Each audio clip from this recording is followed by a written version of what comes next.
Hello, good morning, good evening, good afternoon everyone. Saan man kayo naroon bansa ngayon? Kumusta po kayong lahat dyan? Naway na sa mabuting kalagayan.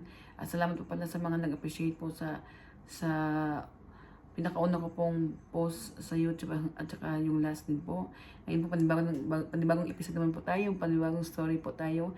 Naway magustuhan nyo at mapakinggan nyo po ng hanggang katapusan po. Naway makatulong din po sa inyo. Dito po ako ulit po para lang po mag-share po sa sitwasyon ko at tungkol po sa spiritual journey ko po. Di ba na-open ko na po sa inyo tungkol po sa kasoulmate ko po na lagi akong inatake. Kahit kinat ko po siya sa audition namin, kahit labis na po ako nag-cord cutting, gusto pa rin po talaga niyang bumalik, gumawa talaga siya ng paraan para makakonect po talaga sa akin. Tapos andyan po palagi, lagi po akong binibigyan ng mga ng mga motoring insect, nung Lunes po ng umaga. Alas 8 tayo na nag-alarm kasi ako. Po yung alarm clock ko sa cellphone. Tumunog po. Pinatay ko po. Pagtanggal ko po sa kumot ko, napasigaw talaga po ako kasi ang laki po talaga ng gagamba o spider po dito po sa braso ko po. As in talaga, ang laki po talaga ng spider. Talagang itong bully na demonyo to. Inaasar po ako palagi. And talagang nambabastos talaga ba. Akala siguro niya, manatakot ako sa pinapadala niyang mga insect. Siyempre, basta check talaga tayo kasi biruin mo, bigla man may insect sa ang laki-laki pa naman gagambag. Ay, gumawa talaga ako. Tapos hinanap ko, pinatay ko talaga pinatay ko agad, hinanap ko sa tissue. Sabi ko, hindi ka invite dito sa bahay ko. Bakit ka patay punta dito? Tapos pagbaba ko naman po, mayroon naman pong ipis. Doon sa toilet kasi pumunta ko doon pagkatapos. Ipis na naman po. Talagang hindi talaga siya gumalaw. Talagang hinintay talaga niya kung pumasok ba eh. Hindi, bumalik ako labas. Gumawa pala ako ng tissue. Tapos pinatay ko talaga, sabi ko, ang tigas ka ng ulo mo, pabalik-balik ka, hindi ka invite sa bahay ko, hindi ka kailangan. Hintay niya natin ng demonyo kasi hindi kasi masaya yung buhay niya. Na kahit marami siyang option, marami siyang babae, may asawa, may kalipin na ngayon ay nagkakaproblema na, parang nagkaroon na sila ng ng kaso na siguro baka maghiwalay sila.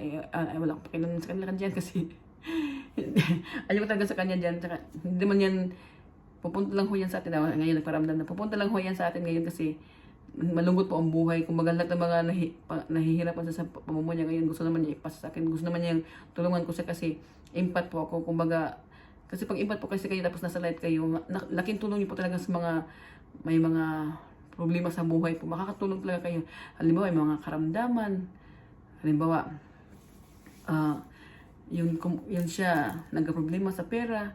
Kukunik lang yan sa iyo para lang talaga, kasi pag nasa light kasi, kumbaga magdala ng spirit sa kanila. At tulad po kayo, dapat na po, inidinidrawan po ako.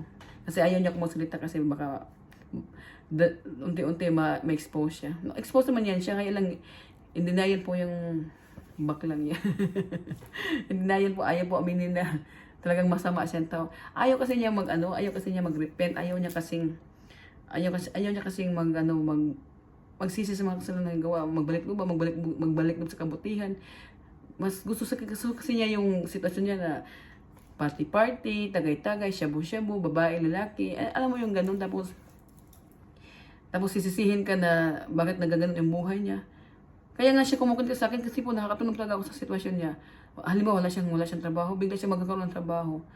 Kasi po, sa spiritual po, mayaman po ako sa spiritual, ganun po ba? Kasi nasa light tayo, di ba? Siyempre, nag-inner work tayo, gumawa tayo ng kabutihan para lang yung mission at yung purpose natin magampanan natin at masaayos natin. Kasi pag hindi po kasi natin yung purpose natin, hindi tayo kumbaga hindi natin sa walang bahala na po natin yung mission po natin o yung purpose natin, magkakaroon po tayo ng problema. Nung time mo yun na ayaw ko sana tanggapin yung purpose na yan kasi nahihirapan po ako. Bigla po kasi may nag-pop up na may consequence daw yun na mangyayari, pwede kang mamatay o magkasakit. Ganun po. Pinili ko talaga na kahit hiwala, hindi ko siya gusto makakunik, basta ako, yung purpose ko, continue lang. Kaya, ang haba-haba talaga ng panahon ng ano ko, iginugol ko sa sa journey to. Ilang years na po ako, mga mag 6 years na yata ako. Talagang na-stress po ako, ang dami po ko po. At kasi nag-iisa lang ako, ang dami pong ano, malay po nga natin, may nanonood sa akin ngayon, isa rin sa mata kasi nag-evil eye din po sa atin. Pero okay lang yan, huwag ko tayo matakot kasi malakas po ang panampalataya natin sa Diyos at pinupitahan po tayo, marami po tayong mga gabay kahit nakaramdam po tayo ng mga atake. Huwag po tayong mawala ng pag-asa at huwag po tayong matakot kasi God is good all the time. At saka andyan yung mga gabay ko nakasalalay sa akin.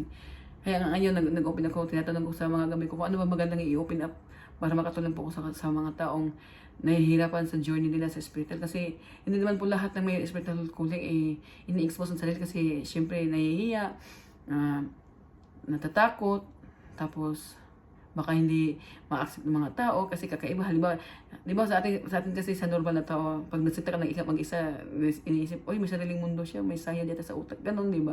Kami pa naman mga may spiritual calling, syempre nagsasagot ng ganyan, na hindi naman nakikita ng iba, kinakausap ng sarili namin na, alam namin may kinakausap kami na hindi nakikita ng iba, hindi nararamdaman ng iba, hindi nararamdaman ng iba, kundi kami lang. Kaya yung iba, nahihiya talaga, natatakot talaga mag-expose sa sarili na. Ako naman, kailangan kong mag-open up para sa lahat, para makatulong ako sa mga nahihirapan sa journey nila kasi dapat kasi i-open up din natin yan kasi para yung may mga trauma, may mga calling ayaw dahil sa sitwasyon nila, ayaw nila i-expose, ayaw nila kumbaga ayaw nila ayun ito yung demonyo nag-ano sa utak ko, sa crown checker ko, nakikinig ko ang sinasabi ko, kinakontrol ako para hindi ako makapagsalita. Yung iba kasi nahihiya mag-expose, kaya kinikimkim na nila yung mga trauma na nararamdaman nila. Hindi naman yun maganda kasi pag kinikimkim mo, lalo kang mahihirapan mag-express sa sarili mo, lalo kang mahihirapan sa pamumuhay mo na parang malungkot ka lang palagi, parang mabigat ang pakiramdam mo, parang mabigat ang pasanin mo, parang ganun po kasi hindi mo na-express, hindi mo tinanggap yung situation mo. Kaya habang may chance na halimbawa kung may calling ka, may gabay ka, magtanong ka sa mga gabay at hindi ka kayo papagad, magdasal ka palagi para magabayan ka. Sa mga walang calling naman, ganun din yung gawin ninyo po kasi magagabayin ko kayo ng maayos ni papagad, basta magdasal lang ko kayo kasi bibigyan ko kayo ng sign yan. Kung wala kayong calling po, bibigyan kayo ng sign para maramdaman ninyo o basta may pasok sa isip niya kung ano dapat gawin, kung bakit ka nahihirapan sa sitwasyon mo, yung ganun po. Tapos, continue tayo sa journey ko. Itong demonyong to na, ayaw talaga ako bitawan nito. Tapos, nakigbalikan siya sa mga, niya, yung, may hiniwala niya siya na babae ba, nakibalikan din siya kasi ang dami kasi babae nito. May nakarelasyon ba yan siya na isa pong, sorcerer, yung magkukulam din, magamit ng Ouija board, yung ganun. Tapos, every time na nagsasamas na sa isang bubong, bago sila matutulog, nagpipilutok yan sila. Pag may pagganyan talaga yan, pag may mga kayo, mga spiritual kayo, dark man or malight, pag may chinismis kayo, nag-uusap kayo ng maganda sa halimbawa, ako pinachismisan nila habang sila nakahiga. Ho yan? Evil eyes na ho yan o ill intent or curses, lalo pag masama yung pinag-usap na tungkol sa akin, halimbawa ganun. Kaya minsan po, halimbawa nagsakit na magkasakit, yung ganun. Pag hindi ka talaga malalim ang pananampalataya mo, pag hindi talaga malalim ang pananampalataya mo, talaga mararamdaman mo talaga yung atake. Kasi nung ako naman, malalim pananampalataya ko, kaya lang, itong mga kaaway ko sa mga nasa kadiliman, mga high rank din po yan, mga yan. Kaya lang, mga low vibrational kasi diba, demonyo sila. Puro lang di magandang ginagawa, puro masama lang ito. Nakikinig talaga chismosong baklang ko. Nakikinig. Loka. Chismoso po, para naman din. Tapos, yung sinasabi ko, halimbawa, nagsasalita ako ng tignan mo ngayon, nagsasalita po ako, pero parang ayaw ako pabukahin yung bunga ko, ayaw parang nagtatayt yung bunga ko, ayaw magsalita, tapos yung dila ko parang papilipit po. Tignan nyo, di ba? Lumalaban sa patalikod, di ba? Traidor, kasi kampo ng kadiliman. Tapos, gusto niyang kumunik sa akin kasi kasi siya, yung pinili niyang babae na kagaya niya, ay malas sa buhay niya yun. Imbis na magdala ng akala kasi niya, magbibigay sa kanya ng swerte. Hindi niya alam. magbibigay sa kanya ng problema pala. Eh, na ngayon, lubog siya sa mga utang, paubos na pauso yung pera niya. Dahil sa, parehas sila may mga ano, may mga bisyo, mga drug addict.